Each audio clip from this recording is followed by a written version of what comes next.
Ok, Ranieri Basile, de volta aqui o nosso repórter Seridó. Neste bloco nós vamos conversar com a advogada, a doutora Lucineide Medeiros, inclusive da área da comunicação também, ela se comunica muito bem, né? E agora uma grande advogada que está atuando em todo o Seridó aqui em todo o Seridó do Rio Grande do Norte. Lucineide, hoje nós vamos falar sobre um tema, inclusive, que chegou aqui até a nossa produção, que é a questão da pensão, né, da pensão alimentícia, pensão de alimentos, que tem dado realmente muita dor de cabeça para quem assim não contribui, para quem não paga. Como a gente cobra a área policial, a gente tem visto muitas prisões nesse sentido, da pessoa que não pagou a questão da pensão de alimentos e acaba preso. A pensão de alimentos, ela tem diversos leques para essa pensão de alimentos. O que faz o cidadão pagar uma pensão de alimentos, por exemplo? Como é que se constitui isso no âmbito da justiça? Cléto, é um prazer participar aqui do seu programa. A pensão alimentícia é algo que traz muito conflito na vida das pessoas, dos casais que se separam, mas que tem que ter essa obrigatoriedade, porque assim, a pensão alimentícia é algo fundamental. É um direito constitucional, direito à saúde, à alimentação, ao lazer. E quando falamos de pensão alimentícia, não é aquela questão, e eu vou falar popular aqui, viu, Cléton? Não é uma questão só de comida. A pensão alimentícia, ela engloba toda essa questão da vida da criança, né? Questão educacional, questão da comida, questão da roupa, questão do lazer, as prioridades para o crescimento daquela criança.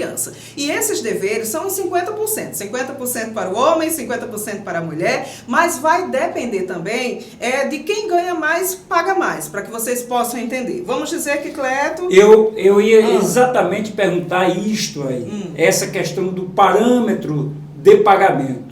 Quem define isso? Como define isso? O cidadão que ganha um salário mínimo, por exemplo, ganha um salário mínimo, isso. O cara ganha 10 salários mínimos. Vamos trabalhar nessa vertente desses valores. Sim, exatamente por isso.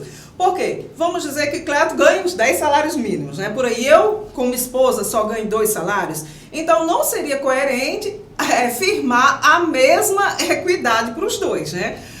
Eu ganho 2, então eu tenho que pagar menos. Cleto ganha 10, vai ter que pagar mais. Mas os dois devem pagar essa pensão alimentícia para o filho.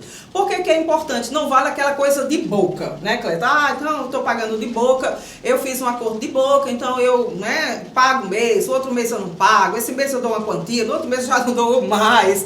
E aí aquela criança que não tem nada a ver com isso, que precisa daqueles alimentos todos os dias de sua vida, ela fica prejudicada. A importância de você dar a entrada em uma pensão alimentícia é que você vai adquirir um título judicial, né? Com aquela sentença do juiz você vai poder cobrar. E aí, Cleto, vem justamente essa questão de você ter um título, né? E naquele caso concreto, diante da situação, da necessidade daquela criança, com o dever daquele pai ou daquela mãe, instituir um percentual. Então, assim, na lei de alimentos, não tem aquela coisa, não, eu tenho que dar 20%, não, 30%, 40%, 50%.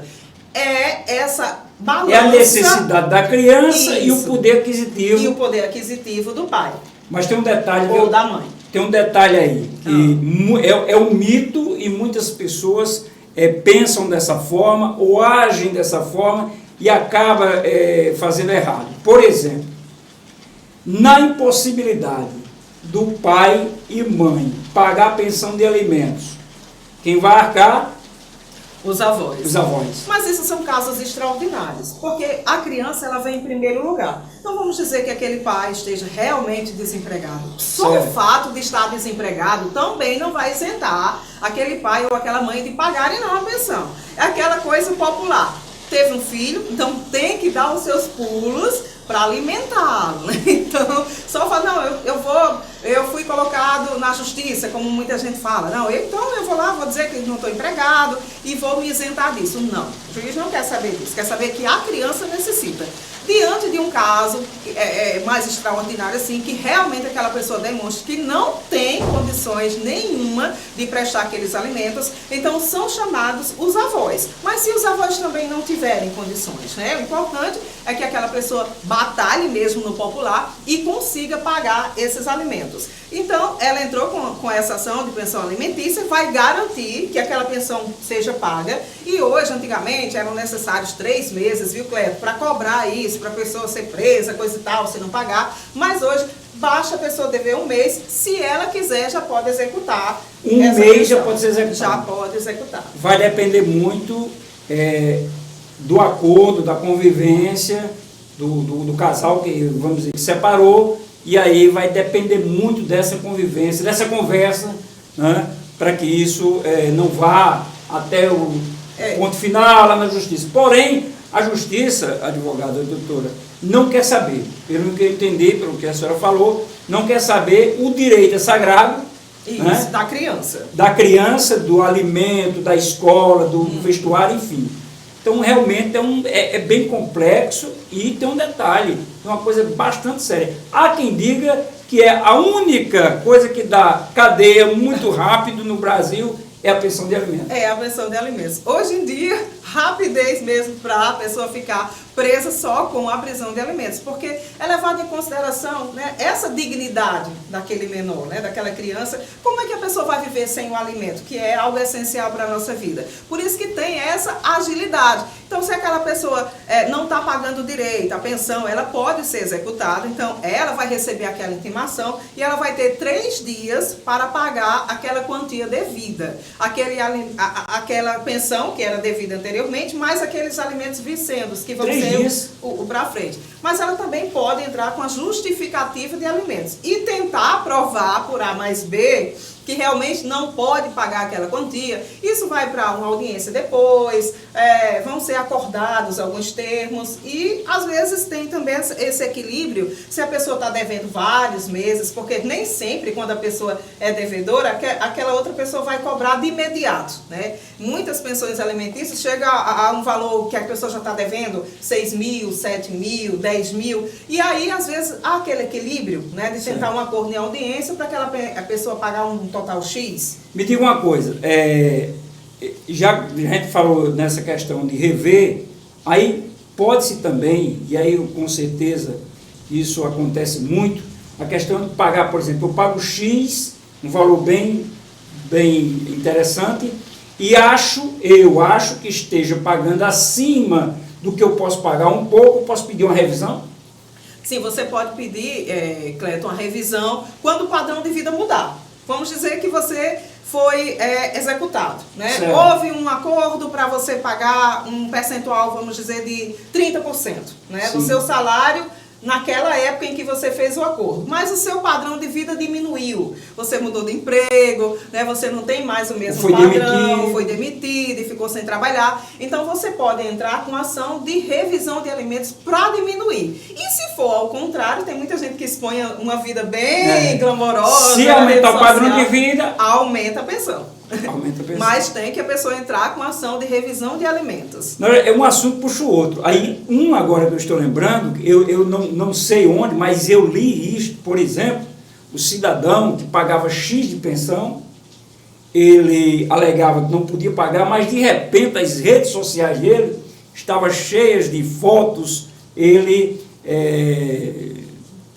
colocando... No popular dando fogo por aí. Exatamente, dando fogo, gastando muito dinheiro, exibindo carro novo, em bebedeira. Isso aí fez com que a justiça determinasse um novo valor maior, porque exatamente ele estava exibindo, né, uma vida de luxo, e aí em detrimento ao menor, à criança, ele estava diminuindo a pensão. Existe isso? Existe isso. A justiça está de olho na rede social, viu? Se você paga a pensão alimentícia e não quer aumentar esse valor, cuidado com o que você posta por aí, porque tudo é motivo. Tudo é motivo. E prova, né? E prova. Vamos dizer que uma ex-esposa não goste muito daquela vida. Quer dizer que está aí toda hora, né? Muito luxo, muita festa, muitas namoradas, se exibindo. Então, peraí, vou entrar com uma ação de revisão para aumentar essa pensão. Isso me veio à tona também, Cleto, essa questão da prisão, né? Tem muitas pessoas que pensam, não, eu não vou pagar não, eu vou preso, vou ficar aqui preso 2, 3 meses por aquele valor. Depois é extinto. Pensa que não vai continuar devendo, esses alimentos continuam sendo dívida em sua vida e depois que sair da prisão, se deixar de pagar, pode novamente vir a ser preso. Para a gente encerrar, rapaz, se for conversar aqui com a doutora Lucineide, nós vamos aqui o programa todo e mais uns 3 só nesse assunto. Olha, nós vamos falar agora o seguinte, há também quem diga e não entende do assunto, diz, completou 18 anos, cerrou o papo, não dou mais nada porque já é maior, e não é assim. Não, não é bem assim, não é assim. Não é automático, não. Completou 18 anos, você não pode parar de pagar, porque senão vai ser executado do mesmo jeito. O que pode acontecer é que quando o filho completa 18 anos, aí tem que entrar aquele pai ou aquela mãe, né, o responsável que esteja dando aquela pensão alimentícia, entre com ação de exoneração de pensão. Aí a outra parte vai discutir se aquele, né, adolescente que passou a ser maior, civilmente falando, aos 18 anos, então, passou a ser maior, mas ele tem realmente condições de prover a sua vida? Ele está estudando, está fazendo um curso técnico, está fazendo uma faculdade, está necessitando ainda daqueles alimentos? Se aquela pessoa que completou, aquele filho que completou 18 anos e provar que ainda precisa daqueles alimentos, geralmente o juiz, até 24 anos, ele concede aquela pensão alimentícia. Olha, eu quero agradecer a doutora Lucineide. Nós o convidamos, ela veio aqui ao estúdio do nosso Repórter Servidor, depois vai vir um outro colega seu, também advogado, um grande advogado, enfim, para a gente sempre estar esclarecendo temas importantes. Eu escolhi toda sexta-feira exatamente fazer e trazer esse tipo de informação. Ontem eu trouxe um fisioterapeuta no programa falando sobre assuntos também relacionados à sua área, importante demais, e o telespectador agradece, porque a gente já tem notícia ruim demais, mas também precisa de muita informação boa, informação que esclareça, que abra a mente das pessoas. Então, eu quero agradecer, doutora. A senhora hoje, eu sei que a senhora hoje está no Seridó, aqui em Coarne Novos. Eu quero mandar um abraço para o pessoal lá do seu escritório, Castro e Marcel, não é isso? Isso. Castro e Marcel, todos do escritório, um abraço. A Sara Marra, mandar um abraço para a Sara Marra. Sara Marra, secretária. Lá do escritório, Castro e Marcel. Então, eu quero aqui deixar o espaço para suas considerações finais e agradecer bastante a sua vinda aqui ao nosso programa. Dizer que é um prazer participar, boa noite a todos, telespectadores, né, aqui do programa do Cleto. E essas informações são de suma importância, pela qualidade que a gente pode trazer como advogado, de uma informação que ela chega direto àquela pessoa que está assistindo, que às vezes não entende muito bem qual é realmente o seu direito. Muito bem, Ranieri Mazila, agora nós vamos direto a um bloco de enunciados nossos. A gente volta já com o Repórter Servidor.